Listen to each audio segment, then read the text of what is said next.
Hello students!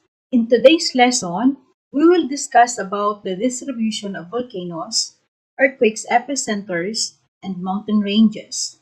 Our objectives are describe the distribution of active volcanoes, earthquakes epicenters, and major mountain ranges. Determine the scientific basis for dividing the lithospheric plates. We know that the Philippines is part of the Pacific Ring of Fire. This means that our country is prone to earthquakes, volcanic eruptions, and other geologic events.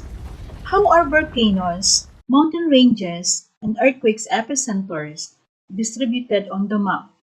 Let's find out by doing this activity. We need the following materials: map of earthquake distribution, map of active volcanoes, map of mountain ranges, marking pens, and 3 pieces of plastic cover. We are going to trace the locations of several volcanoes using a red ink.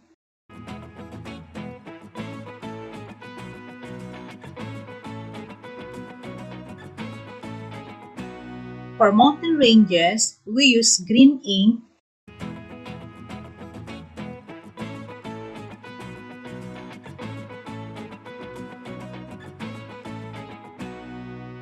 And for earthquakes epicenters, we use violet ink.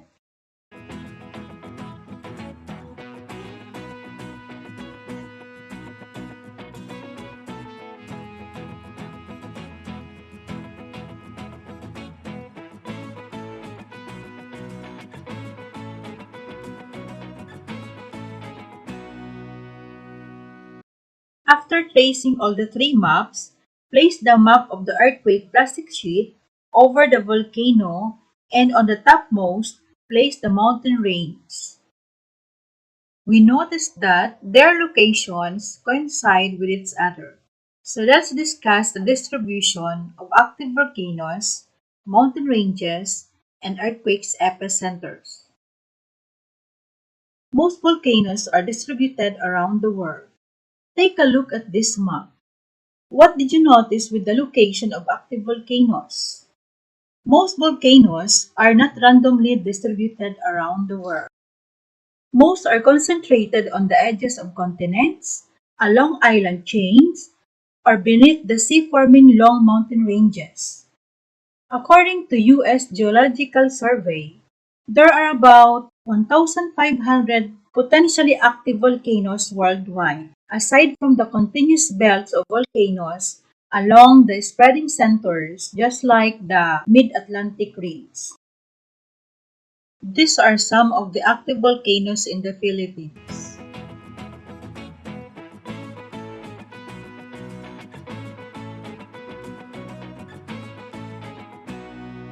Now, let's discuss the distribution of major mountain belts around the world. Consider this map. Where can you find mostly the major mountain ranges? How are they distributed on the map? Mountain ranges are not randomly distributed on the map. They are situated in an area near the edges of the continents where the plate boundaries are located.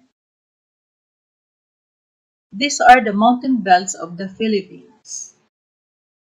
Next, we discuss the distribution of the earthquakes epicenters. Where can you find the occurrences of most of the earthquakes epicenters? Earthquakes epicenters are not randomly distributed because they are concentrated near the edges of the plates along the plate boundaries. How will you relate the distribution of active volcanoes, major mountain belts, and earthquakes epicenters? Most active volcanoes, major mountain belts, and earthquakes epicenters are not randomly distributed on the map because they tend to occur along limited zones or belts. They are located in areas near edges of continents at plate boundaries. The distribution of earthquake epicenters, volcanoes, and mountain ranges are the basis of scientists in dividing the Earth's lithosphere into several plates. Why is it important for us to identify areas which are prone to earthquakes?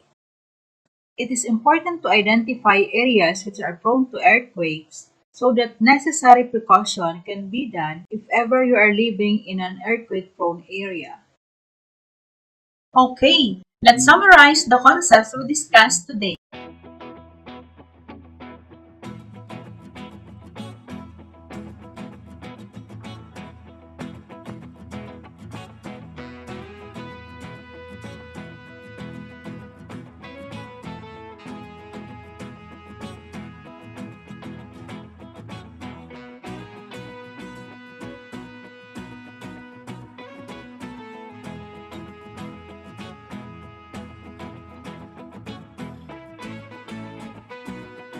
By this time, you are ready to answer three questions. Describe how the volcanoes, mountain ranges, and occurrences of earthquakes distributed around the world. What are the bases of scientists in dividing the lithospheric plates? Why there is a need to know places which are prone to earthquake? Alright, we've done so far. I hope you learned a lot in this lesson.